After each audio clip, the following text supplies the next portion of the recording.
할렐루야. 주님을 송축합니다. 제가 성전을 건축을 하고 나서 2007년도죠. 그러니까 그 전까지만 해도 남이 명절이래 절기될 때마다 한 20편씩 이렇게 듣고 요약해가지고 말씀을 나눴던 것 같아요. 절기설교 어떻게 해야 될지를 몰라가지고 그러다가 성경은 절기를 뭐라고 이야기하고 있는가, 성경을 한번 찾아보자는 감동을 줬어요. 그래서 성경을 찾아보니까 그리 많지 않더라고요. 출애굽기 23장, 34장, 신명기 16장, 그 다음에 민수기 29장, 레위기 23장, 뭐 이 정도예요. 이 정도. 네, 그 다음에 스가랴서 13장인가 한번 포를 끌려가 함께 지켜야 된다. 뭐 이 정도의 말씀 하나 나오는 것. 결국 5군데 정도 이 말씀이 구체적으로 기록되어져 있는 것을 발견했습니다. 그리고 이 말씀을 읽고 또 읽고 또 읽기 시작을 했어요. 주님, 내가 어떻게 이 절기 설교를 해야 하나요? 내가 사실 절기를 어떻게 해야 되는지를 잘 모르고 아마 10여 년 목회해왔던 것 같아요. 그러다가 2007년도 도전을 받고 절기는 어떻게 해야 되는 건지 하다가 제가 신명기 16장을 읽다가 하나님의 은혜를 부어준 것이 있어요. 그것을 계속해서 우리가 지금까지 살아오다가 다시 한번 이 절기가 더 넓어지고 깊어지는 것 같아요. 제가 알고 있는 정도의 절기가 아니고 또 내가 모르는 게 참 많구나, 이런 생각을 하게 되는 그런 절기인 것 같습니다. 우리가 오랜 세월 동안은 16절을 통해서 함께 신명기 16장을 통해서 은혜를 나눴고, 그 다음에 이제 6월절, 우리가 부활절이라고 말하죠. 부활절이나 고난주간, 이때가 이제 우리가 6월절을 지키는데 6월절은 하여간 예수님께서 우리 죄를 속량한 날을 예표하기도 합니다. 그 다음에 이제 맥주절이라고 하는 것은 그래서 제가 출애굽기 19장, 20장 이 말씀을 나눌 때도 있습니다. 왜 말씀을 나누냐 하면 우리에게 말씀을 주신 날, 계명을 주신 날이기 때문에. 그 다음에 또 어떤 때는 누가복음 24장, 부활하신 예수님께서 제자들을 만나 말씀을 풀어주었다. 그러므로 우리가 이것을 말씀을 마음의 문으로 깨닫게 하고 난 다음에 열흘을 기도하기에 전혀 힘쓰다가 오순절날이 이름에 하나님이 우리에게 성령을 부어주었다.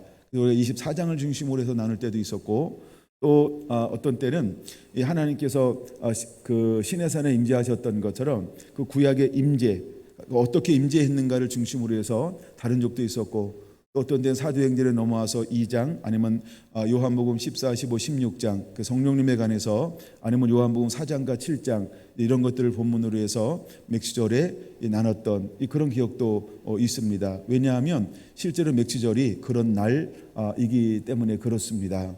그래서 여러분, 우리가 이 맥주절에만 누릴 수 있는 것, 또한 그 절기를 통해서 역사하시고 일하실 때 다시 한번 하나님께서 언제 은혜를 부어주실까? 여러분, 우리는 유대적으로 지키고 있지는 않지만 우리가 때때 어떤 사람은 지금 한국에서 유대력으로 지키는 분들도 있고, 또 많은 교회들은 그냥 우리 한국의 어떤 전통을 따라서 또 복음이 들어온 그 교회 문화를 따라서 우리가 정한 날, 그래서 우리는 7월 첫 주에 그렇게 이제 맥주절로 지키고 있습니다. 근데 이 날이 그냥 첫것만을 드리는 절기가 아니고 말씀이 주어진 날이기도 하고, 그 다음에 오순절, 성령이 임한 날이기도 하다라고 하는 것입니다. 이런 은혜가 우리 가운데 있는데 정말 우리 가운데 하나님이 다시 한번 이런 말씀을 부어주게 되기를 원합니다. 말씀이 풀어진 은혜가 임하게 되기 원합니다. 계명이 주어지게 되기 원합니다. 그래서 때로는 새로운 어떤 이렇게 일단은 이 로고스의 말씀이 레마로 들려지는 은혜도 있고, 또 로고스의 말씀이 우리 가운데 계시로 깨달아지는 이런 은혜도 있고, 또 우리가 보지 못하고 듣지 못하고 마음으로 깨닫지 못하는데 정말 이날에 하나님께서 우리에게 은혜를 부어주셔서 성령이 하나님의 비밀도 통달하게 하시는 그 아버지의 마음을 우리에게 부어서 여러분에게 눈이 열리게 되기를 축원합니다. 귀가 열리게 되기를 축원합니다. 마음이 열리게 되기를 축원합니다. 이 날이라는 거예요. 그래서 우리 안에 이런 날 정말 어쩌면 극적인 변화들이 일어나게 되기를 원합니다. 왜냐하면 1년에 한 번이니까 극적인 변화라고 표현해도 되겠죠. 365일 중에 한 날 하나님이 극적으로 행하시는 거니까 여러분에게 이런 은총이 더불어 주어지게 되기 원합니다. 우리가 열린 마음을 가지고 하나님 이제 나를 마음의 문을 열어 말씀이 깨닫게 하여 주옵소서. 또 우리에게 다시 한번 성령을 부어 주옵소서. 이런 은혜가 있게 되기 원합니다. 이런 사모함이 있고 이런 갈망이 있고 이런 목마름이 있다고 한다면 주님은 이날에 우리에게 이런 은혜를 부어주게 될 것입니다. 또 하나 이제 세 번째 절기는 초막절이라고도 말하고 수장절이라고도 말하는 추수감사절인 것입니다. 모든 것을 다 추수하고 난 다음에 수장 창고에 저장한 다음에 하나님 우리에게 절기를 지키라 이렇게 말씀을 하고 있지요. 이것은 유대적으로는 7월 달에 있어요. 7월 15일 날. 그래서 우리가 일주일 동안 이렇게 이제 수장절, 초막절, 추수절을 지키기도 합니다. 근데 이날은 무엇을 의미하는 날인가 하면 광야 생활을 기념하면서 이날을 지키는 것입니다. 그래서 지금도 유대인들은 이렇게 밖에 나가서 텐트를 치고 이렇게 야자나무로 종려나무로 움막을 만든 다음에 거기서 이렇게 생활하고 기념하는 실제로 그런 생활을 하는 거죠. 그래서 이스라엘에 가니까 이렇게 베란다가 있는 집이 좋은 집이고 비싸대요. 왜 그러냐 그랬더니 이날 지키려고요. 이날 이제 밖에 나가서 움막을 치고 함께 이 추수감사절을 지키는 것, 즉 광야 생활을 기념하는 절기를 지키기도 합니다. 그 다음에 이날은 어떤 날이냐면 아직 우리에게 오지는 않았지만 주님의 재림을 기다리는 날, 또 이런 의미도 있습니다. 재림을 기다리는 날, 여러분 이거 기억해 두시기 바랍니다. 그래서 우리가 수장절이라고 하는 것은 뭐냐 하면 주님이 오실 날이라고 하는 것입니다. 때와 시는 알 수 없으나 우리가 여러분 이 추수감사절을 지킬 때 아멘 주 예수의 오시옵소서라고 하는 주님이 오실 것이다라고 하는 이 기다림, 우리가 이 기다림으로 갈망과 사모함으로 또 하나님 앞에 이렇게 예배하는 자들이 되어야 합니다. 또 이 추수감사절은 또 하나의 의미가 있는데 어떤 의미가 있냐면 하나님과 동고동락하는 그런 예표라고 하는 것이죠. 하나님과 동고동락하는 예표로서 하나님이 우리에게 추수감사절을 지키라 이렇게 말씀을 하고 있는 것입니다. 근데 우리가 이 절기를 지킬 때 하나님은 우리에게 복을 주었어요. 근데 우리는 그 복을 자기 힘대로 헤아려 봐서 자원하는 예물을 하나님께 드리라 이렇게 말하고 있는 것이지요. 그럴 때 하나님 우리에게 어떻게 축복하고 복 주시고 은혜 주시겠다라고 말씀하고 있냐면 365일 매일매일 하나님께서 우리를 새롭게 하시겠다라고 약속하고 있는 것입니다.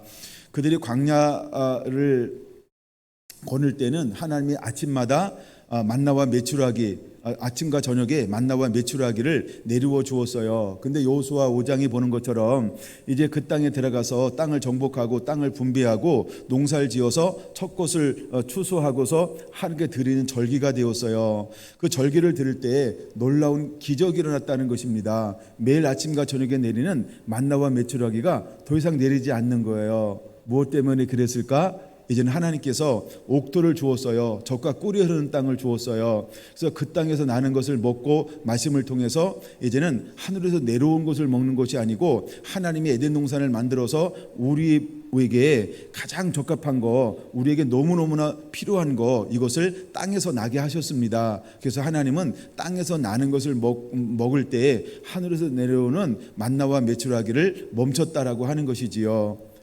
그래서 하나님이 우리가 공급하신 날, 이제 여러분 우리가 하나님이 아름답게 만드셨고 또 땅에서 나는 모든 것을 너의 유업으로 주겠다라고 말씀하신 그 복을 누리기 시작한 게 언제냐 하면 바로 이 날이라고 하는 거예요. 그래서 여러분 이 날은 굉장히 중요한 날입니다. 여러분의 삶 가운데서도 어제와 오늘이 이렇게 나눠지는 역사가 있게 되길 원합니다. 어제는 우리가 하나님의 전적인 공급과 은혜로 살았지만 그러나 하나님이 원래 이것을 우리가 누리길 원하는 것이 아니고 하나님 우리가 누리길 원하는 것은 이제 오늘부터 시작되는 거예요. 오늘 우리가 하나님 앞에 감사함으로 드린 거 있죠. 첫 것을 드렸잖아요. 이 첫 것의 주인공이요 니고데모가 예수님께 나왔을 때 거듭남에 대해서 말씀하고 있는 것처럼 우리가 이전 그 지나갔으니 보라 새 것이 되었도다. 우리가 예수님을 영접했을 때 새로 태어남에 대해서 말씀하고 있는 것처럼 이제 우리는 이 땅에 를 추구하는 것이 아니라 하늘의 신령한 것을 추구하는 하나님의 사람이 되었던 것처럼 이젠 여러분 우리가 율법에 의해서 사는 것이 아니고 복음을 위해서 살아야 될 것을 말씀하셨던 것처럼 이제 여러분 우리는 육에 이끌리는 것이 아니고 성령에 이끌려 살아야 될 이 분기점 되는 오늘 이날 하나님은 우리에게 새로운 것을 누리라라고 말씀하고 있는 거예요. 그래서 적과 꿀이라는 가나안 땅, 그래서 제가 일부러 신명기 8장을 나누는 이유는 이게 새로운 땅이라고 하는 거예요. 근데 그곳에 하나님께서 우리에게 어떻게 주었어요? 모든 것이 증식되고 증식되는데 누구를 위하여? 우리를 위하여. 그렇죠? 너를 위하여라고 말하고 있죠. 그래서 모든 것이 증식되는 거예요. 근데 이것이 어떻게 줬냐 하면 우리의 힘이나 능으로 준 것이 아니고 하나님이 우리의 공급원 되셔서 하나님이 기뻐하고 말씀에 순종하는 자에게 누리라고 준 거예요. 할렐루야. 그러므로 여러분, 우리는 누릴 줄 아는 자가 되어야 합니다. 누리는 자는 누굴까요? 말씀에 순종하는 자입니다. 정말 하나님께 감격하는 자죠. 제가 사도행전을 나누면서 이제 그 13장에 보면 사도 바울이 복음을 나누는 게 길게 기록되어져 있잖아요. 근데 마지막에 뭐라고 기록하고 있냐면 의인은 믿음으로 말미암아 살리라, 이렇게 말씀하고 있어요. 이것이 요한복음 8장에 기록된 거 아닙니까? 예수님께서 말씀하셨잖아요. 진리를 알지니 진리가 너희를 자유케 하리라 라고 말씀을 했어요. 여러분, 이 말씀은 로마서에도 있고 갈라서에도 있고 히브리서에도 나오는 거예요. 그래서 우리가 이 의인은 믿음으로 말미암아 살리라라고 하는 것을 우리가 좀 더 넓고 정확하게 보기 위해서는 우리가 갈라디아서 한번 읽어봐야 되고요, 히브리서 한번 읽어봐야 되고요, 그다음에 로마서 한번 읽어봐야 됩니다. 예, 근데 예수님께서 이렇게 말했어요. 진리를 알지니 진리가 너희를 자유케 하리라. 여러분, 자유가 뭘까요? 자유가 뭘까요? 자유죠. 여러분, 오늘 자유하십니까? 오늘 하나님 앞에 예배 드리면서 자유가 있습니까? 오늘 하나님께 예물을 준비할 때 자유가 있었습니까? 자유가 뭘까요? 매인인 게 하나도 없는 거예요. 그게 자유예요. 왜 진리가 알지니 진리가 너를 자유케 할까요? 내 힘과 내 능으로 무엇을 먹을까 입을까 염려하면 자유가 없어요. 매임이 있죠. 근데 하나님을 나의 공급원으로 삼잖아요. 그러면 자유가 있어요. 자유가 있으니까 기쁨도 즐거움도 자원함으로 할 수 있는 거예요. 그다음에 여기는 자유함이 없으니까 그냥 최선을 다하는 거예요. 정성을 다하는 거예요.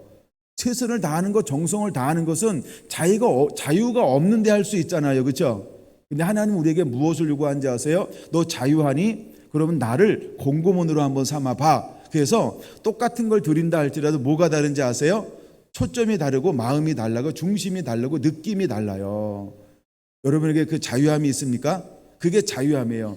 그래서 우리가 하나님을 정말 공급원으로 삼잖아요. 그러면 하나님이 복 주실 것을 믿어요. 하나님을 전적으로 의지해요. 내가 얼마 있느냐 남았느냐 쓸 것이냐 이런 거 생각이 안 되고요. 내게 사랑하는 하나님, 내게 전부이신 하나님, 날 구원하신 하나님, 날 사랑하신 하나님, 내가 쫓아야 될 하나님, 내가 닮아가야 될 하나님, 이제는 나는 이 땅이 아니고 천국을 소망합니다 라고 하면서 무게중심이 다른 게 하나 딱 생겨버려요. 그래서 누가 뭐라고 해도 흔들리지 않아요. 그 다음에 여기서 없는데 3개월 동안 쓸 것이 없어도 흔들리지 않아요. 왜 그럴까요? 그는 있는 걸 바라보고 땅을 바라보는 것이 아니고 공급원 되시는 하나님을 바라보는 것이 나타나기 때문에 그런 거예요. 여러분 심정은 어떤가요? 여러분, 우리가 공급원을 하나님으로만 삼는 자가 되기를 예수님의 이름으로 축원합니다. 제가 대학교 4학년 때 어느 친구가 들고 있는 책을 하나 보고 깜짝 놀랐다라고 간증을 한번 한 적이 있는데, 그 책이 씨앗신앙이라고 하는 책이었어요. 오랄로브 통사님이 쓴 책인데 거기는 씨앗신앙에 대해서 3가지로 말씀하고 있다는 거죠. 첫째, 하나님을 너희 공급원으로 삼아라. 두 번째, 씨앗을 심어라.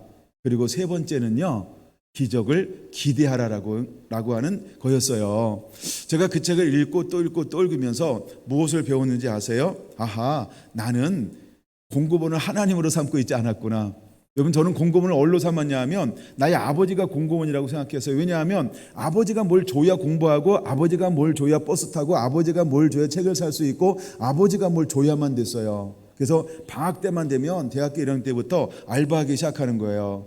들로 산으로 가정으로 뭐 신문도 돌려보고 우유도 돌려보고 책을 판매해보기도 하고, 그다음에 노가다 가서 뛰어보기도 하고, 하여간 막 이렇게 뭔가 막 그렇게 해야만 됐던 것이죠. 그 다음에 두 번째, 나는 공급원을 뭘로 삼았냐 하면 내 힘과 능으로 땀 흘려 수고하는 것을 나의 공급원으로 삼았다는 거예요. 근데 한 번도 하나님이 나의 공급원이다 이런 개념이 내게는 없었어요. 왜냐하면 배우질 못했어요. 누군가 나를 띵 하고 깨워주지 않았던 거죠. 근데 4학년 때 그 책을 딱 보고 읽는데요, 너무 놀라운 게 기록되어져 있는 거예요. 이해할 수가 없었어요. 마음으로, 머리로 받아들이기 시작했죠. 공급원을 하나님으로 삼는 것이 무엇이지 이해가 되지 않았습니다. 근데 그래서 공급원은 하나님은 나의 공급원입니다. 수없이 말로 외쳤지만 이게 가슴으로 훅 들어와서요, 내가 없어진 건 오랜 시간이 걸렸어요. 그러고 난 다음에 그때부터 제가 쉼없이 한 게 뭐냐면 믿음의 씨앗을 심는 거예요. 씨앗 신앙이라고 해가지고 이제 우리가 내가 바라고 내가 원하는 것들을 계속해서 심기 시작을 하는 거예요. 1,000원부터 심었어요. 50원도 심었어요. 100원도 심었어요. 500원도 심었어요. 궁금하면 500원 그러잖아요. 기적을 이루기 원하면은 500원 심는 거예요. 1,000원도 심고 2,000원도 심고 10,000원도 심고 이때부터는 제가 씨앗을 심는 거예요. 그러면서 세 번째 제가요 나사 풀기 시작했는데요. 어떻게 나사 풀었냐면 아주 이상한 사람으로 변화되는 거예요. 무엇 하기 위해서 무엇 하고 있더라는 거죠. 이게 무슨 말이냐면 씨앗을 심고 난 다음에 나는 기적을 기대합니다. 그렇게 기도하고 있는 거예요. 근데 제가 이곳에 마음에 부닥침은 없었어요. 왜냐하면 그 책에서는 무엇을 비유로 말씀하고 있냐면 땅의 비유를 하고 있는 거예요. 농사 비유를 하고 있는 거예요. 근데 제가 어릴 적 우리 아버지가 농사를 지었어요. 그러니까 아들인 나도 뭘 덩달아 했어야 돼요. 그래서 아버지의 재산을 제가 잠시 이렇게 도와줘야 됐어요. 그래서 아버지가 저를 밥 먹여 살리더라고요. 그러니까 농사를 하기 때문에 농사하는 법칙을 알았어요. 농사 땅이라고 하는 건 뭐냐면 무엇을 심으면 그게 나더라는 거죠. 심고 안 돌보면 얘가 우리한테 뭘 안 내줘요. 그리고 다른 것 때문에 뺏겨 버리죠. 이걸 잡초라고 말합니다. 근데 이 심어놓고 가꾸고 돌보잖아요. 그러면 거기서 무엇인가를 내주기 시작을 하는 거예요. 이게 씨앗 신앙이라고 하는 건 뭐냐면 심어놓고 잊어버리면 내게 아니에요. 심어놓고 뭐하라? 세 번째, 기적을 기대하라. 할렐루야. 저는 그 원리가 무엇인지를 쉽게 머리로 이해할 수 있었어요. 그래서 내 삶의 실상이 되기 전까지는 계속해서 의도적으로 그 말씀을 붙잡았어요. 나의 공급원은 하나님이십니다. 나는 믿음의 씨앗을 심습니다. 그리고 기적을 기대합니다. 이렇게요. 얼마나 오랫동안 이것을 심고 거두고 또 심고 믿음을 기대했을까? 어떤 것은 기적이 일어났고요. 어떤 것은 기적이 안 일어났어요. 왜 그랬을까요? 내 믿음이 막 이렇게 들쑥날쑥했어요. 어떤 때 믿음이 있는 것처럼 보이고 어떤 건 믿음이 있는 것 같은데 그냥 내 마음만 갔어요. 내 욕심이 갔어요. 내가 먼저 앞섰어요. 무엇을 동원해야 되는데 하나님은 뭐라고 말씀하시는가라고 하는 하나님의 원리 안에서 움직여야 되는데 하나님의 말씀을 잘 모르니까 내가 원하는 걸 요구했단 말이에요. 그것을 내가 원하는 게 뭐라고 생각했어요? 기적이라고 생각했던 거예요. 그랬더니 열매가 맺혀지지 않더라는 것이지요. 그래서 많은 이런 시행착오를 통하여서 점점 배우기 시작한 것이 이 세 가지 원리예요. 아하, 나의 공급원을 하나님으로만 삼아야 되는구나. 그리고 하나님을 공급원으로 삼은 다음에 끊임없이 씨앗을 심어야 되는구나. 근데 어떤 씨앗을 심을까요? 콩 심은 데 콩 나고 팥 심은 데 팥 난다는 말처럼 내가 거두고 싶은 씨앗을 심는 거였어요. 그래서 제가 20살 때부터 기도했던 것 중에 하나는 27살 되면 결혼하겠습니다 했더니 결혼했어요. 그다음에 제가 이제 계속해서 목회하면서 27살 때부터 기도하기 시작했어요. 주님, 30살 되면 저는 개척하고 싶어요. 근데 지하 싫어요. 2층이나 3층 하나님 원해요. 이런 식으로 해서 기도하기 시작했는데 그렇게 했는데 3층이고 교회가 4층이었어요. 3층은 이제 사택 쓰고 우와, 하여간 이렇게 응답되기 시작하는 거예요.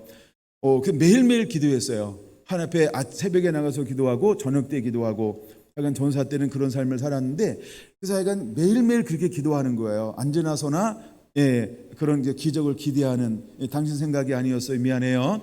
앉으나 서나 하여간 이런 기적을 기대하면서 그것을 기도했어요. 놀라운 일들이 벌어지기 시작을 하는 거예요. 근데 구체적으로 기도하는 것들은요. 하나 둘 셋 넷 자꾸 이렇게 응답이 되어지기 시작을 하는 거 있었어요. 와우.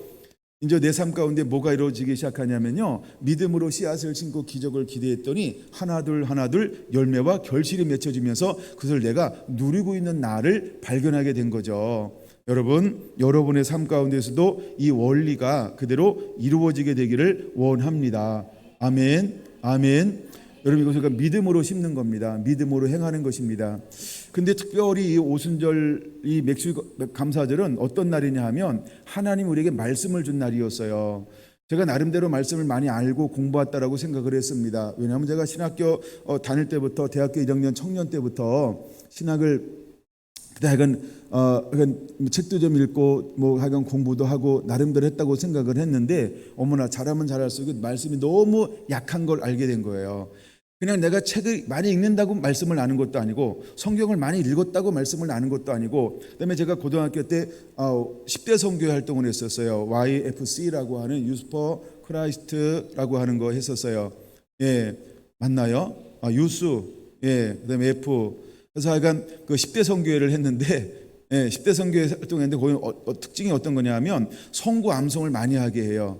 그래서 1학년, 2학년 때는 이제 위에 선배가 있으니까 얼마나 빡시게 막 약간 머리 박으면 머리 말씀이 잘 들어와요. 예, 머리 아프니까 머리가 빨빨이 들어오더라고요. 예, 하여간 뭐 이렇게 해가지고 이제 선교를 일주일마다 33개씩 암송을 했어요. 일주일에 33개씩 암송을 해야만 했어요. 그리고 토요일 날 되면 해관 있어요. 해관. 그럼 막 남자 학교, 여자 학교, 우와 그 맛에 하는 거죠. 힘들어도. 그래가지고 이제 앞에 이제 쫙 이제 학교 대표 2명씩 쓰는 거예요. 2명씩. 그래가지고 이제 이렇게 암송 대회도 하고 막 이랬는데, 그게 너무 기다려졌어요. 그날은 뭐가 보였는지 아시죠? 하여간 그날 기다려지고, 그래서 약간 열심히 했던 생각이 있어요.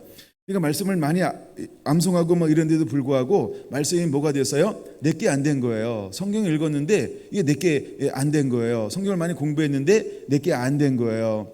제가 좋은 목사님을 만나서 정말 그 당시 시중에 나와 있는 성경 공부라고 하는 성경 공부는요, 가만 다 공부할 수 있는 그런 혜택, 기회, 약간 그런 환경이 있었어요. 그래서 참 공부를 많이 했던 것 같아요. 그래서 제가 목회하면서 성경 공부 교재로 우리 훈련을, 제자 훈련 잘 안 했죠. 왜냐하면 내가 그걸 더 이상 보고 싶지 않은 거예요. 성경 공부 교재 딱 보면 M입니다 이랬거든요. 그래가지고 우리는 제가 목회하면서 뭘로 제자 훈련을 했냐면 책을 가지고 공부해서 책 읽고 나누고, 약간 책 읽고 나누는 걸 이렇게 바꿨는데, 그러다 보니까 우리 권사님들이나 장로님이 기초가 약한가요? 이게 장단점이 있다는 거예요. 장단점이 있더라는 거예요. 근데 하여간 우리가 아마 누구 못지않게 약하지는 않을 거예요. 그렇죠? 책 또한 좋은 책들을 많이 나눴기 때문에, 그래서 하여간 꾸준하게 이 책을 끊임없이 나눴어요. 그래서 우리는 제자훈련 1기, 2기, 3기 이런 거 없어요. 그냥 시작하면 지금부터 그냥 지금까지 다 1기입니다. 졸업을 안 시키고 끊임없이 했어요. 끊임없이 이렇게 참 책을 많이 봤던 그런 기억이 납니다. 근데 이런 걸 통해서 우리가 믿음이 자라나는 거죠. 저도 그런 시절을 보냈는데, 그것만 가지고는 뭐냐면 역사하는 믿음을 만들어내는데 많은 과도기를 거쳤다는 거죠. 그런 것을 거치면서 무엇을 배우게 됐냐면, 공부를 많이 해서 되는 것도 아니고, 성경을 많이 읽어서 되는 것도 아니고, 연구를 많이 해서 되는 것도 아니고, 이 말씀을 가지고 삶 가운데서 어떻게 살아내느냐, 이게 굉장히 중요한 걸 알게 됐어요. 그래서 그때 제가 이제 생각한 게 뭐냐 하면, 어차피 나는 아는 것도 가진 것도 없으니까 실패를 두려워하지 말자. 이것도 유명한 분이 한 거잖아요. 그렇죠? 그래서 그분이 한 얘기를 제가 마치 내 것처럼 내 걸로 가져왔어요. 그래서 나는 실패를 두려워하지 말아야지 하고서 그냥 막 무대뽀로 하는 거죠. 그래서 임상을 한번 하자. 그래서 제가 실험 정신을 가지고 우리 성도들 마루타로 만들었어요. 그래서 옛날에 제가 730 부대 막 이렇게 부르기도 했는데, 이거 다 그런 그 흔적이 많죠. 막 분해하고 해부하고 꼬매고 막 다시 이렇게 한번 말씀을 가지고 실제로 한번 살아보는 거예요. 단순하게 한번 말씀은, 제가 단순하게 뭘 붙잡았냐면, 하나님 말씀은 살았고 운동력이 있어. 할렐루야. 모든 성경은 함에 감동으로 된 것으로 교훈과 책망과 바르게과 의롭게 유익하니, 이런 말씀이 너무너무 멋있는 거예요. 그 말씀이 살아있다는데, 말씀은 성령의 감동으로 된 것인데, 그다음에 우리가 말씀대로 행하는 것이 가장 최고의 순종이라고 하는 것을 수많은 선진들의 책을 통해서 배우게 됐어요. 근데 제가 이렇게 삶의 현장을 보면 말씀 그대로 하는 것이 아니고 머리를 쓰더라고요. 그리고 2생각, 3생각, 4생각 품은 사람들이 얼마나 많은지 몰라요. 왜 단순하지 않지? 말씀이 그렇다면 그런 건데 야, 그러면 나는 할 줄 아는 게 없으니까 말씀이 뭐라고 하나 그것을 그대로 한번 단순하게 한번 해보자. 그래서 말씀을 붙잡았어요. 그리고 이제는 말씀을 많이 아는 게 중요한 게 아니고 말씀을 그대로 실천하는 게 중요한 겁니다. 이걸 강조하기 시작을 했어요. 그래서 우리는 말씀을 살아내는 성도가 되자. 그래서 말씀을 사는 것을 강조하기 시작을 했죠. 근데 너무너무 놀라운 일들이 벌어진 거죠. 말씀을 그대로 붙잡고 사는데 일단은 너무 힘든 거예요. 말씀대로 살려고 하니까 일단 개념이 뭔지 잘 몰라요. 그리고 많은 샘플들이 없어요. 경건한 것처럼 보이고 거룩한 것처럼 보이고 오래 다녀서 직분과 직임은 가지고 있는데 뭐냐 하면 저게 말씀으로 사는 건가? 이 샘플들을 찾아볼 수 있는 게 너무 적은 거예요. 그래서 제가 그때 책을 읽기 시작하는데 어떤 책을 읽냐면 청교도들의 책을 읽기 시작을 했어요. 그래서 청교도들의 책을 읽으면 뭘 발견할 수 있냐 하면 말씀을 가지고 좁은 길을 걸어간 사람들, 이 사람들은 과연 어떻게 삶을 살아냈을까? 이것에 대해서 읽기 시작을 했어요. 그래서 이제 그런 책들을 통해서 많이 함께 읽고 함께 공부하면서 배우기 시작을 하는 거죠. 아하, 말씀으로 살아간다라고 하는 것이 이런 측면도 있구나. 말씀으로 살아갈 때 이런 변화들이 있구나.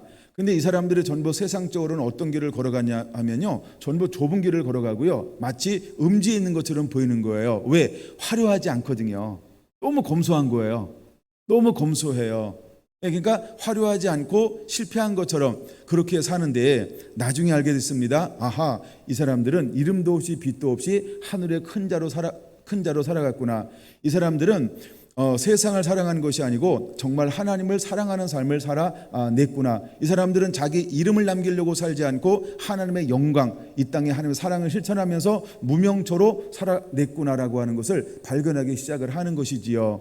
그래서 이 사람들은요, 천국에서 기억되는 사람이라는 거예요. 그래서 이 경건의 흐름과 맥을 짚어보면 전부 이 사람들은 어떤 것들이 많았냐 하면 유명하지 않아요, 화려하지 않아요, 인기 거의 없어요. 근데 이 환난과 고난과 핍박, 좁은 길을 걸어가면서도 그 영적 맥을 잇고 있더라는 거죠. 그래서 큰 영의 맥은 그런 흐름을 타고 지금까지 우리에게 전달되고 주어진 것을 배우게 됐어요. 그럼 우리가 어떤 길을 걸어갈 것인가? 주님은 분명히 우리에게 이렇게 말하잖아요. 너 높아지기 원하니? 그럼 너 섬기는 자가 돼 라고 말입니다. 할렐루야. 너 으뜸이 되고자 원하냐? 야, 그럼 너 낮아져서 섬기는 자가 돼. 주님은 우리에게 늘 뭘로 말씀하시냐면 거꾸로 수업이라고 거꾸로 말씀하시더라고요. 그래서 아마 요즘에 학교에서 거꾸로 수업하는 것 같아요. 그건 아니죠. 내가 거꾸로 수업이 뭔지 아시나요? 우리가 이제 주입식에서 스스로 한번 해보게 하는 거예요. 근데 말씀을 가지고 우리가 스스로 자꾸 삶 가운데서 실천해 보는 것이 굉장히 능력이 된다라고 하는 것입니다. 그래서 약간 그런 원리들을 하면서 많이 배우게 되기 시작을 했습니다. 여러분 어떤가요? 말씀을 듣는 게 편할까요? 살아가는 게 편할까요? 살아가는 게 편한 자가 되기를 축원합니다. 할렐루야, 할렐루야. 우리가 말씀을 가지고 살아갈 때 하나님은요, 뺏기지 않는 그 놀라운 축복을 허락해 준다라고 하는 거예요. 여러분, 성결한 교회 가운데 흐르는 축복 중에 하나가 뭐냐면 하나님의 그 은혜를 부어주고 있지 않나요? 아멘. 여러분, 그것만 있어도 우리는 감사한 거예요. 할렐루야. 처음에 하나님께서 우리에게 은혜를 부어주셔서 막 이렇게 섬기는 그런 기간들이 있었어요. 너는 너를 드러내지 말아라 그래가지고 3년 동안은 우리끼리 하면서 이제 어느 다른 도시에 가서 열심히 사역을 했어요. 그래서 그분들 이제 거기서 이제 오는 사람마다 기도하고 안수하고 임파테이션 할 때마다 하나님께서 고린도전서 12장에 나오는 갖가지 은사들을 막 이렇게 일으키는 거예요. 불을 듯 일으키고 새롭게 하고 사람을 세우게 만들었어요. 함께 또 거기서 이제 은혜 주셔서 연합 집회를 하기 시작을 했어요. 전 교회에서 사람들이 몰려오기 시작을 했어요. 근데 그것이 연합으로 함께 하기 시작을 했습니다. 저도 사역하고 우리 사랑하는 아내도 함께 사역하면서 또 다른 목사님들도 함께 부부가 함께 참여해서 그렇게 이제 섬기는 일들을 하기 시작을 했습니다. 하여간 이렇게 섬기고 3년이 지난 다음에 하나님이 우리를 경주에서 드러내라 이렇게 말씀하시는 거예요. 그래서 우리를 드러내는 작업들을 하기 시작을 했습니다. 그래서 이 도시에 사는 사람과 근동의 수많은 사람들이 저희 교회를 왔다 갔다 하면서 많은 은혜를 누리기 시작을 하죠. 그런 가운데 어떤 사람들은요, 임파테이션들이 일어나는 거예요.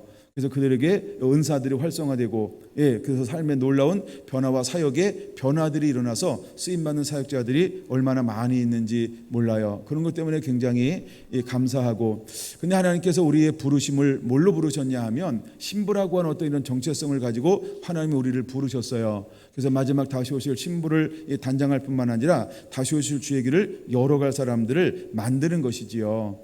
여러분, 우리의 부르심은 그 부르심을 가지고 가는 것입니다. 그래서 제가 많이 강조하고 있는 것 중에 하나가 뭐냐 하면 말씀을 가지고 그대로 살아내는 것입니다. 말씀을 가지고 그대로 살아내는 것입니다. 여러분, 그 삶은 우리가 볼 때 화려한 것처럼 보이지 않는다 할지라도 가장 예수님을 닮아가는 것들이에요. 그래서 이제 가짜와 진짜라고 하는 용어로 구별하기도 하지만 하나님의 정말 찾는 사람들은 어떤 사람들일까요? 말씀을 가지고 씨름해서 그대로 살아내고 있는 사람들을 주님은 찾고 있다라고 하는 것입니다. 그 관점으로 성경을 보기 시작하는데 성경에 보여진 사람이 어떤 사람이냐면 의인이라는 단어였어요. 그래서 의인이 있었는데, 예를 들어 신약에서는 누가 의인이었냐 하면 암흑 시대를 지났는데 그 다음에 오는 사람들이 누구였어요? 네, 마리아가 의인이라고 말하고 있는 거예요. 그 다음에 마리아의 남편, 혼인한 사람 남편이 있었죠. 누구였어요? 요셉이 의인이라고 말하고 있는 거예요. 그 다음에 예수님께서 이 땅에 예수님이 오신 것을 드러낼 사람이 있었는데 그 사람이 의인이라고 말하고 있는 거예요. 또 오래 조금 살다가 오래 갑으로 살았던 한 여인이 있었어요. 근데 이 사람이 뭐라고 말을 해요? 의인이라고 말하고 있어요. 그 다음에 이제 예수님이 오실 길을 예비하고 열어가는데 하나님이 그 통로로 쓸 부모로 삼는데 그 부모가 어떤 사람이었냐 하면 의로운 사람이었다, 이렇게 말하고 있는 거예요. 사가랴와 엘리사벳도 의인이었다라고 말하고 있죠. 그러니까 어떤 주님이 오시기를 예비하는 모든 사람들의 공통점이 뭐냐 하면 하나님 앞에 의롭다라고 하는 거예요. 근데 그 시대가 어떤 시대인데? 영적 암흑 시대예요. 영적 암흑 시대. 여러분, 하나님이 어떤 사람을 찾냐 하면 그럼에도 불구하고 그 시대 가운데 말씀으로 살아내고 있는 사람들, 하나님이 이런 사람들을 통해서 일하신다라고 하는 거예요. 여러분, 이런 사람들이 그 시대에 큰 자였을까요? 유명한 자였을까요? 똑똑한 자였을까요? 드러나는 사람들이었을까요? 아무도 유명한 사람이 아니고 드러난 사람도 아니었다는 거예요. 그냥 이름도 없이 빛도 없이 그냥 무명으로 살고 있지만 하나님과 관계에서는 어떤 삶을 살았다? 하나님의 기쁨으로 살았다, 믿음으로 살았다, 말씀으로 살았다, 사랑함으로 살아내고 있는 사람, 겸손함으로 살아내는 사람. 그래서 진리를 알고 그 땅에 살면서 자유함을 이뤘던 시므온이나 안나와 같은 사람, 사가랴와 엘리사벳 같은 사람, 요셉과 마리아와 같은 사람을 통해서 오시는 예수님을 길을 여는 자로 사용했다라고 하는 거예요. 그는 오늘날 다시 오실 주의 길을 열어갈 사람들은 어떻게 사는 자가 다시 오실 주의 길을 열어갈 수 있을까요? 동일하다고 저는 믿습니다. 여러분들이 정말 기쁨이 되어서 어떻게 주님의 기쁨이 될까? 어떻게 주의 말씀대로 살 수 있을까? 여러분들이 만약에 화려한 것을 원한다면 화려하게 사시기 바랍니다. 괜찮아요. 근데 다시 오실 주의 길을 예비한 사람은 화려하든 화려하지 않든 공통점이 하나 있어야 합니다. 하나님의 말씀대로 살고 있어야 한다는 것입니다. 하나님의 마음에, 그 시대에 맞는 마음에 맞는 사람이어야 할 줄로 믿습니다. 주님이 어떤 사람을 찾고 있을까? 바로 그 사람들이요. 그러다 보니까 성경에 보이는 게 하나 있었어요. 그게 뭐냐 하면 나는 내 마음에 합한 자, 하나님께서 마음에 합한 자들을 부르시는 것을 볼 수 있었어요. 대표적인 사람이 다윗이었다라고 하는 거죠. 내가 다윗을 만나는 내 마음에 합한 자라고 사도행전에도 말하고 있고요. 그 다음에 그를 소개할 때 하나님은 언제나 내 마음에 합한 자야, 이렇게 말하고 있어요. 근데 우리가 다윗의 일생을 보면 알지만 다윗은 그렇게 좋은 환경에서 태어나지 않았어요. 역기능적 가정과 그 고난과 환난 가운데 버림받고 왕따 당하면서 저 빈들에서 양을 치는 이렇게 외로움의 삶을 보내야만 되는 환경처럼 보였어요. 근데 거기서 다윗은 어떤 것이 만들어졌을까요? 그렇죠. 남모르는 그 고난과 고통과 어머니를 일찍이 잃어버리고 아버지가 자기를 아들 취급을 해주지 않고 형제가 자기를 같은 형제로 취급해주지 않지만 그 윗단 곳에서 양을 치면서 그는 어떻게 했어요? 스스로 환자가 되고 어떤 상처를 치유해야 될 대상자가 된 것이 아니고 그는요 매일매일 누굴 바라봤어요? 천지를 지으신 하나님, 할렐루야. 예, 천지를 창조하신 하나님, 할렐루야. 예, 저 별은 나의 별, 저 별은 나의 별, 저 별은 나의 별 이러면서 저 별을 창조하신 그 하나님, 그 무한하신 하나님을 바라보기 시작을 했어요. 그리고 그는 매일매일 하나님을 의지했어요. 내 힘이나 능으로만 하려고 하는 것이 아니고 그는 하나님을 의지하는 법, 하나님과 교제하는 법, 하나님께 나가는 법을 배웠어요. 그래서 거기서 그는 날마다 뭐합니까? 하나님을 향하여 찬양하고 노래하고 깊이 묵상하면서 하나님을 그 안에 하나님을 품은 달, 해 아닌가? 그래서 하나님을 품은 다윗이 되었던 거예요. 여러분, 다윗이 시편을 쓴 걸 보면 한 번에 나오는 게 아니거든요. 그렇죠? 내 속에 있는 것이 바깥으로 나오는 것인데, 그렇죠? 그러면 다윗은 언제 그런 걸 배웠을까? 바로 가장 외로울 때요, 가장 왕따 당할 때요, 가장 위토리가 됐을 때요, 가장 적막한 그 청년의 시절을 보낼 때 그것을 배운 거였다라고 하는 겁니다. 할렐루야. 그래서 하나님은 그를 딱 사울 왕을 버리고 난 다음에 이 이스라엘 가운데 하나님이 누구를 왕으로 삼을까 보다가 이새의 아들 중에 한 사람을 발견했던 것입니다. 할렐루야.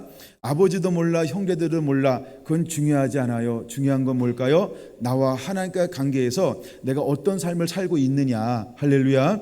여러분들이 성결한 교회라고 하는 경주에서 무명한 교회에서 신앙생활하고 함께 주님을 향하여 달려가지만 그건 중요한 게 아니에요. 중요한 게 뭐냐 하면 내가 이곳에서 하나님을 향하여 어떤 마음을 가지고 침노해 가느냐, 내가 하나님을 향하여 어떤 마음을 가지고 하나님을 노래하고 매일매일 그분을 추구하느냐, 여러분 그것이 더 우선되어져야 할 줄로 믿습니다.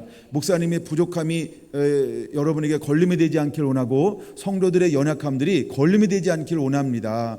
그래서 여러분들이 그럼에도 불구하고 다윗이 하나님 마음에 합한 자로 자라날 수 있었던 것은 그가 아버지를 바라본 것도 아니고 형제들을 바라본 것도 아니고 환경을 바라본 것이 아니고 무엇을 바라봤을까요? 그렇죠? 저 별은 나의 별, 하나님을 바라봤다는 거예요. 그 속에서 만왕의 왕 하나님만을 바라봤다는 거예요.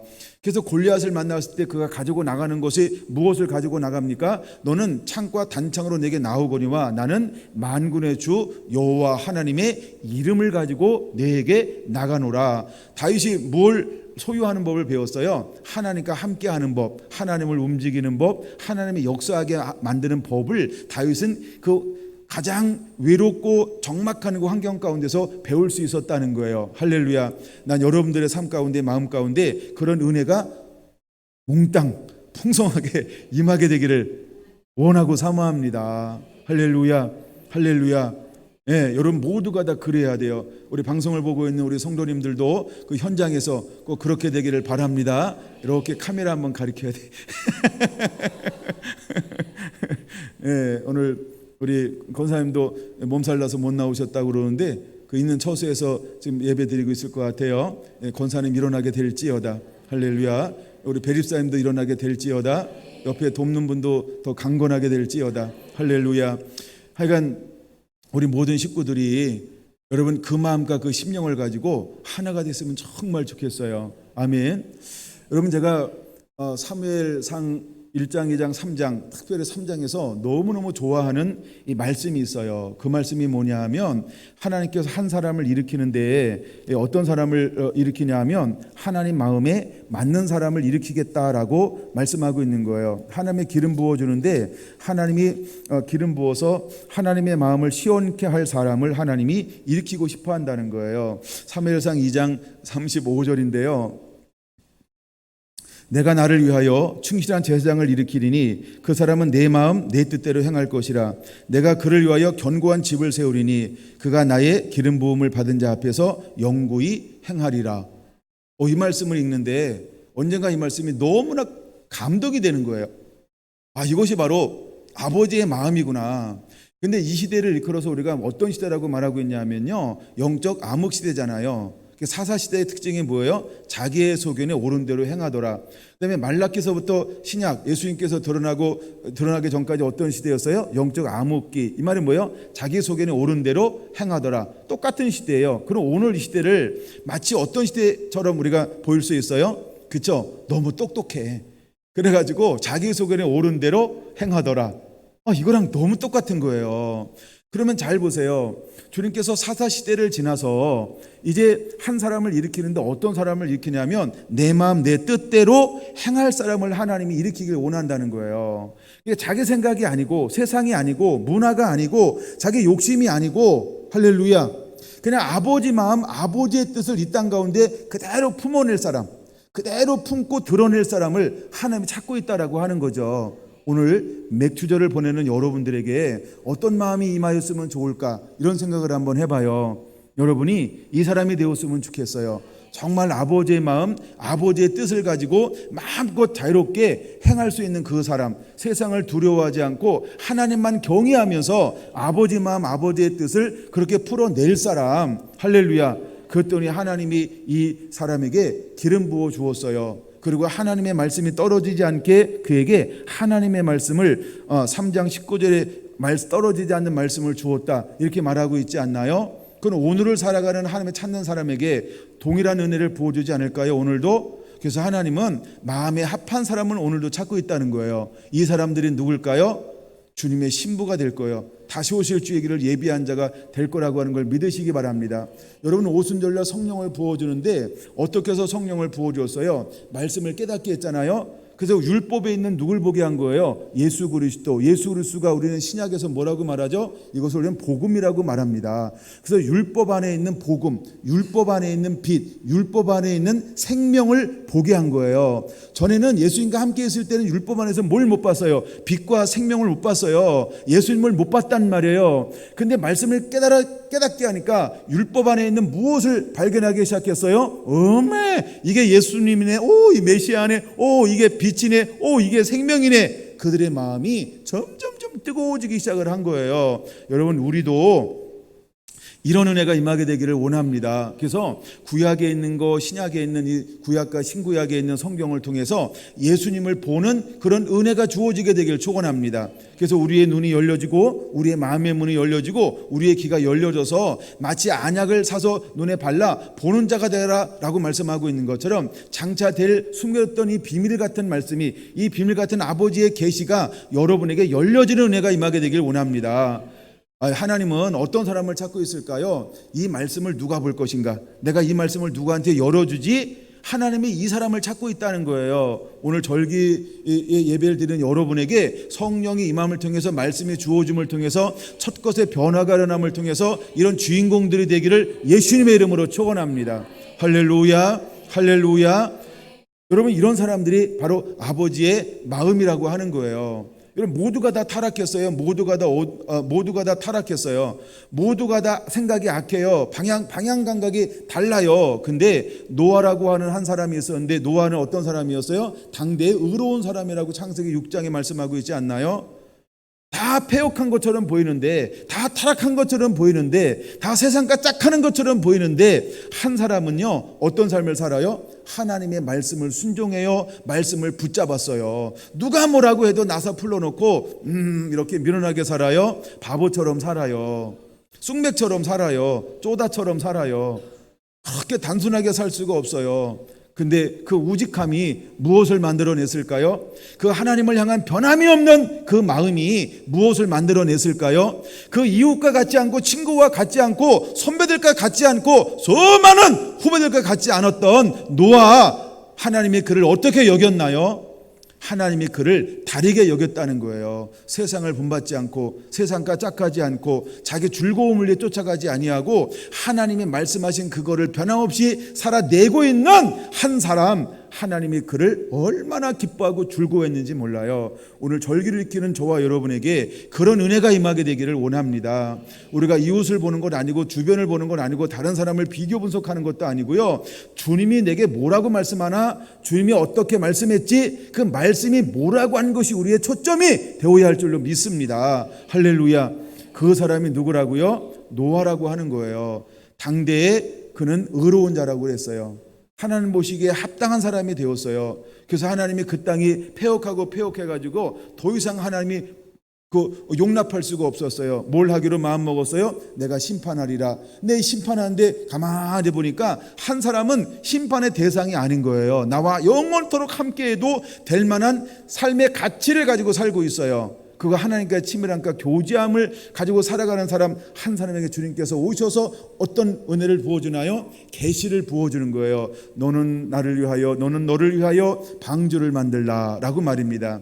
근데 그 기다림이 몇 년이나 걸려요? 다 알잖아요. 120년이요. 여러분 120년, 여러분에게 120년이 주어질까요? 보세요. 근데 그 시대는요, 120년은요, 우리에게 한 20-30년 되는 그런 시간들이죠.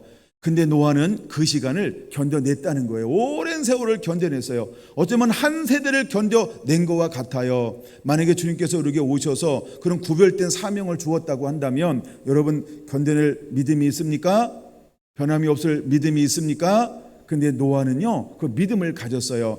왜 그가 변함없이 이겨내는 삶을 살 수 있게 됐을까요? 제가 아무리 묵상해봐도 이 단어밖에 저는 생각나는 게 없어서 하나만 그냥 제 이야기를 한번 해보려고 합니다. 노아는요, 그 무엇보다도 하나님을 사랑할 줄 아는 사람이었어요. 사랑함이 노아를 120년 동안 지치지 않게 만든 거예요. 사랑함 이외에는 어떤 것으로 저는 설명하기에 좀 부족하더라는 거였죠. 여러분 정말 주님을 사랑하는 자가 되기 원합니다. 할렐루야. 우리가 절기를 절기답게 지킬 수 있다라고 하는 것은 무엇을 의미하냐 하면 넌 정말 나를 사랑하는구나. 주님을 주님되게 사랑하기 때문에 절기를 절기되게 지킬 수 있는 거예요. 야, 너 받은 복을 헤아려봐. 내 힘을 헤아려봐. 그리고 자원한 예물을 드려 내가 너에게 복 줄 것인데, 야, 너에게 나는 누군지 네가 나를 한번 인정해봐라라고 얘기할 때 우리가 하나님을 어떻게 평가할 수 있을까요? 여러분 하나님이 우리의 평가의 대상은 아니지만 한 번은 우리가 한번 그래 보는 거예요. 너에게 나는 누군지 네가 나를 한번 생각해 볼래? 이런 거 있잖아요. 제가 결혼을 하고 나서 어떤 명절이나 어떤 그 생일이나 이런 거 맞이할 때 이 부모님들한테 이제 처갓집 장모님하고 장인어른한테 뭘 선물을 해야 되는데 굉장히 고민이 엄청 되더라고요. 무엇을 해줘야 맞을까? 이런 거 있잖아요, 그렇죠? 그래서 이제 처갓집에 해줄 때는 장모님한테 해줄 때는 여보 내가 무엇을 해줘야 되지라고 묻는 거예요, 그렇죠? 물어보면 답이 나올까요? 우리가 참 이런 거 좋아하니까 이런 거 해라고 하는데 그냥 약간 그렇게 했단 말이에요. 아마 이번에도 우리 아이들이 고민 좀 하지 않았을까 그런 생각이 들어요. 예, 늘 명절만 되면 고민 또 하겠죠, 그렇죠? 근데 하여간 제가 고민하지 말라고 하여간 그렇게 안 해도 돼 이렇게 얘기하는데 안 해도 돼 이게 귀에 들어올까요? 안 들어올까요? 귀에 들어오면 참 좋겠는데 그게 진심이거든요. 하여간 그게 진심이거든요. 근데도 하여간 보담을 낀다라고 하는 건 어떻게 할 수 없어요. 하나님이 우리에게 무엇을 요구할까요? 그렇죠? 때로는 우리의 마음이요. 그냥 그거요. 근데 뭘 가장 기뻐할까요? 하나님이 우리를 향해서 순종이라고 하는 거예요. 순종을 가장 기뻐하는 거예요. 하나님이 우리에게 요구하는 건 순종이에요. 근데 노아가 뭘 할 줄 아는 사람이었어요? 순종할 줄 아는 사람이었다는 거예요. 그게 사랑이라는 거예요. 사랑은 어떤 사랑이냐 하면 하나님의 말씀에 순종하는 것, 이게 사랑이라고 하는 거예요. 그래서 제가 이제 이렇게 사도행전을 쭉 보다가 여러 말씀들을 보게 되는데 그 중에 하나가 신명기 28장이었어요. 신명기 28장. 신명기 28장에 보니까 주님이 우리에게 몇 가지를 요구하냐 하면 딱 한 가지를 요구하더라고요. 신명기 28장 1절 딱 한 가지를 요구해요. 뭘 요구할까요? 듣고 순종하면이라고 한 가지를 요구한다는 거. 같이 한번 읽어볼까요? 시작. 내가 내 하나님 여호와의 말씀을 삼가 듣고 내가 오늘날 내게 명하는 그의 모든 명령을 지켜 행하면, 이거 한 가지요. 행하면 이거 한 가지요. 그거 한 가지를 딱 요구하는 거예요. 하나님이 우리에게 모든 이 계명을 듣고 명령을 듣고 그냥 지켜 행하면 어떻게 만들어 주겠다는 거예요. 그 다음 한번 읽어볼까요? 시작. 내 하나님 여호와께서 내게 너를 모든 민족에 뛰어나게 하실 것이라. 2절 보겠습니다. 네, 2절. 네, 시작. 내가 내 하나님 여호와의 말씀을 청종하면 내가 이 모든 복이 내게 임하며 내게 이르리니 성읍에서도 복을 받고 들에서도 복을 받을 것이며, 넘어가야죠. 내 몸의 자녀와 내 토지의 소산과 내 짐승의 새끼와 소와 양의 새끼가 복을 받을 것이며 내 강주리와 떡반죽 그릇이 복을 받을 것이며 내가 들어와도 복을 받고 나가도 복을 받을 것이니라. 아멘. 3절 4절 좀 띄워놓으세요. 하나님이 우리에게 어떻게 하시겠다는 거예요? 이 어마어마한 복을 줄 건데 어떻게 복을 주겠다는 거예요? 그렇죠? 조건이 하나라는 거예요. 조건이 딱 하나요. 그 조건이 뭐라고요? 야, 너 행하면, 순종하면 내가 이 모든 것 너에게 다 줄게. 이렇게 하나님이 말씀을 하고 있어요. 여러분 너무 멋있지 않아요? 여러분 4절 말씀 보면요, 모든 새끼가 복을 받는데요. 욕한 거 아닌 거 아시죠? 모든 새끼가 복을 받는다는 거예요. 여러분 이게 무엇인지 아시죠? 우리가 무엇을 재산을 가지고 있잖아요. 그러면요, 이게 생육하고 번성한다는 거예요. 생육하고 번성한다는 거예요. 그래서 내 토지의 소산과 그다음 짐승의 새끼와 양과 소의 새끼가 복을 것이며 내 몸의 자녀가 복을 받을 것이며, 이게 뭐예요? 생육하고 번성하게 될 것이며, 그래서 생육하고 번성하는 놀라운 축복을 주시겠다고 하는 거예요. 뭐 했더니, 하나 했더니, 그렇죠? 듣고 행하면. 너무 심플하지 않아요?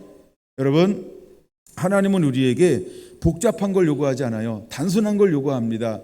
여러분 이거 지킬 수 있어요? 이거 여러분 행하실래요? 하나님 너무 단순하다는 거예요. 하나 요구한다는 거죠. 그게 기쁨입니다. 그게 기쁨이라고 하는 거예요.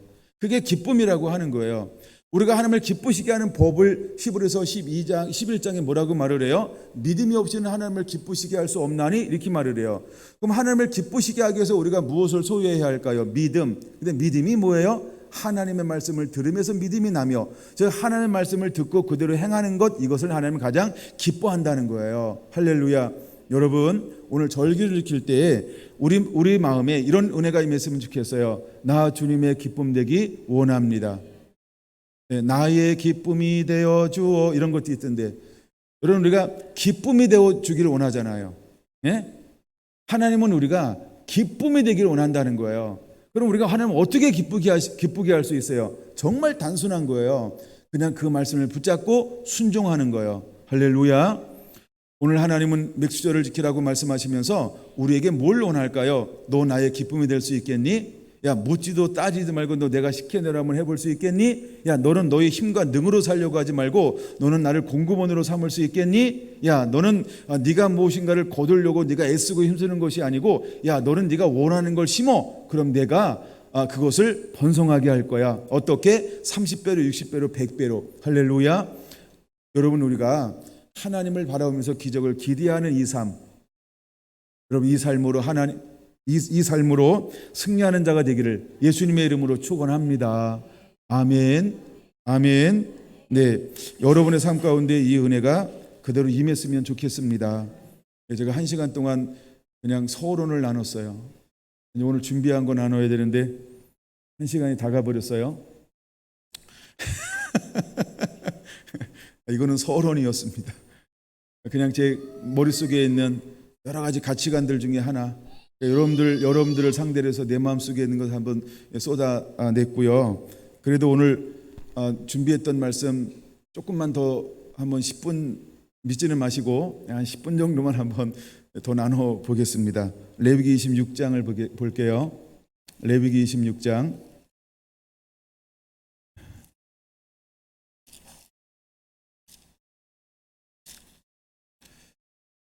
레위기 26장 3절 4절 일단 보겠습니다. 3절 4절 시작. 내가 내 규례와 계명을 준행하면 내가 너희에게 철을 따라 비를 주리니 땅은 그 산물을 내고 밭의 나무는 열매를 맺으리라. 할렐루야. 레위기 26장 너무너무 좋은 것 같아요. 하나님께서 우리에게 아버지 마음을 많이 부어주고 있는데, 하나님 우리에게 어떻게 할 것인가라고 하는 것을 부어주는데 크게 두 가지죠. 순종할 때 오는 복과 불순종할 때 오는 것들이 이렇게 기록되어져 있어요. 먼저 우리가 순종할 때 주시길 원하시는 그 아버지의 마음, 이거 한 부분을 좀 나눠보려고 생각을 합니다.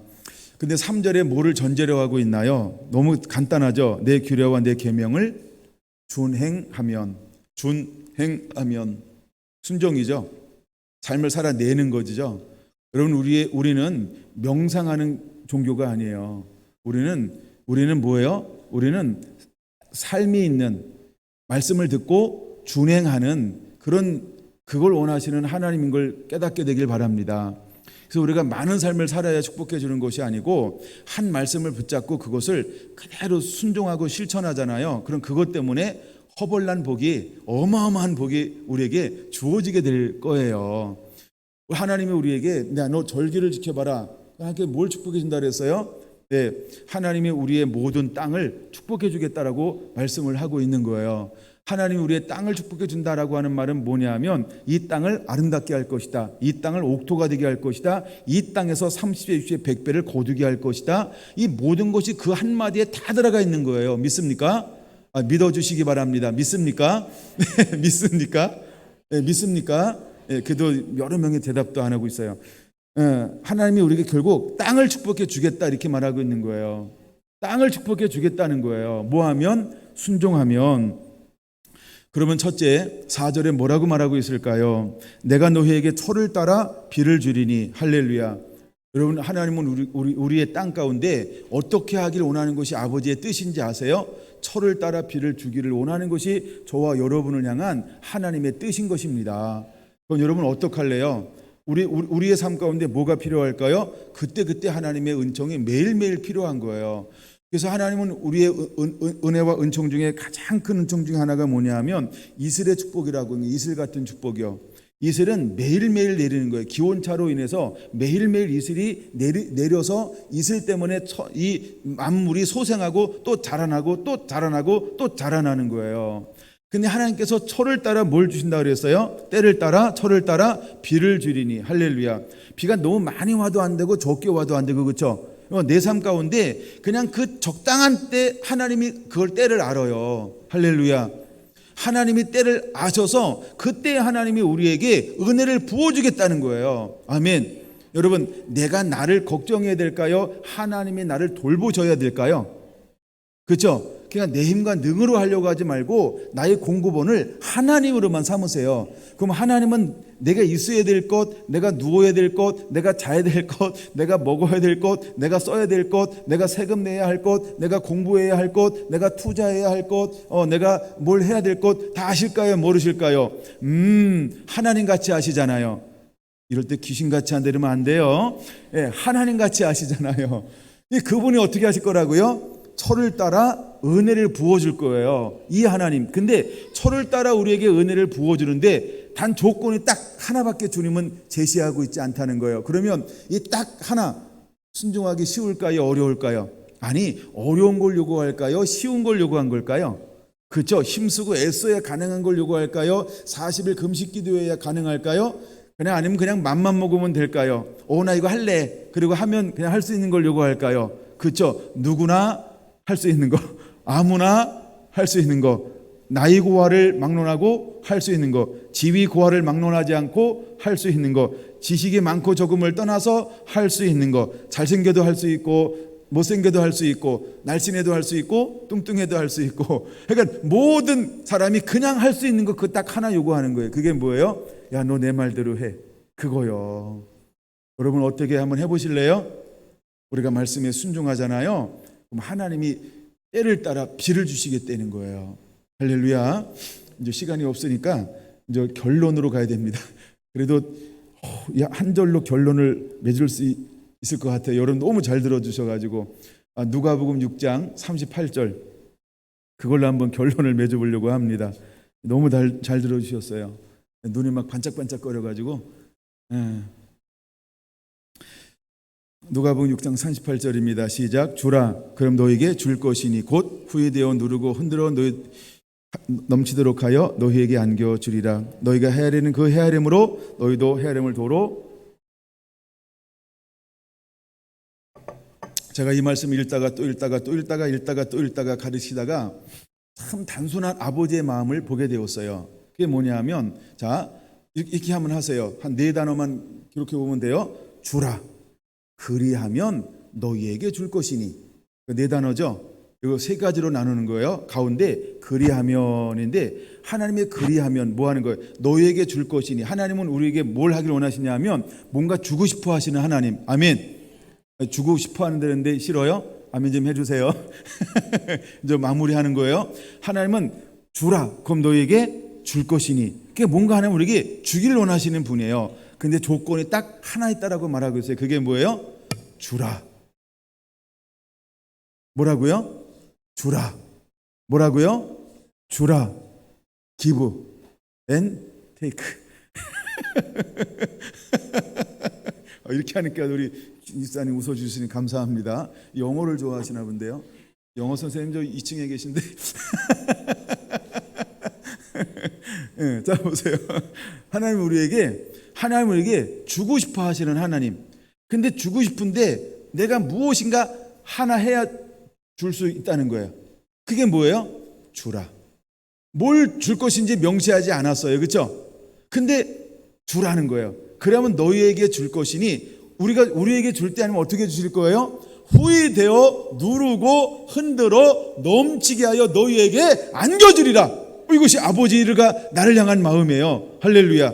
여러분 오늘 절기를 우리가 보낼 때 우리의 이런 축복과 은혜가 있게 되길 주의 이름으로 축원합니다. 할렐루야. 할렐루야. 우!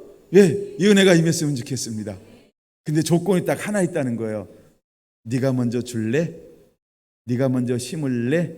네가 먼저 내게 달라고 청구하고 기도할래? 이런 의미예요. 이해되셨나요? 뭔가 내게로부터 뭐예요? 액션이 나와야 돼요. 그러면 맥주전은 어떻게 지키는 거예요? 가나안 땅을 줬죠. 그 땅에 들어갔죠. 그 땅에서 농사 지었죠.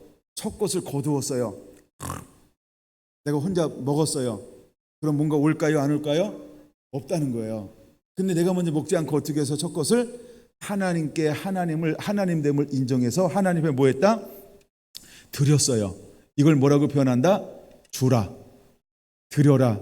그랬더니 하나님이 어떻게 주시는 거예요? 그래 30배로, 그래 60배로, 100배로 그 땅을 풍성하게 하셔서 우리에게 돌려주시는 거예요. 할렐루야. 그럼 여러분 우리가 어떤 삶의 원리를 살아야 될까요?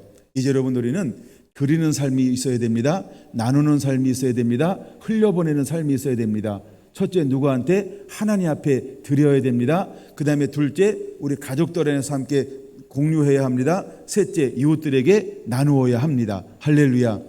그러면 하나님 우리가 어떻게 하겠다? 예, 더 축복해 주겠다. 이것이 바로 신명기 16장 맥주절의 말씀이라고 하는 거예요. 이해되셨나요? 예. 여러분에게 오늘 이제 맥주절 지켰죠? 그럼 지금부터 여러분들이 해야 될 거 있어요. 하나. 그게 뭘까요? 여러분들이 해야 될 거 하나 있어요. 그게 뭘까요? 기적을 기대하는 거예요. 여러분 해야 할 일이 뭐라고요? 난 여러분들이 다 기적을 기대했으면 좋겠어요. 기적을 기대하지 않잖아요. 그러면 저기 이제 추수할 것이 있는데 저게 누구 거지? 혼자 안 가져가고 있는 게 있을 수 있어요. 왜 저거 안 가져갈까요? 내 건지 몰라서요. 내가 심어놓은 건데 내가 관리하지 않았어요. 바라지 않았어요. 그러니까 누구 건지 모르고 안 가져가는 거예요.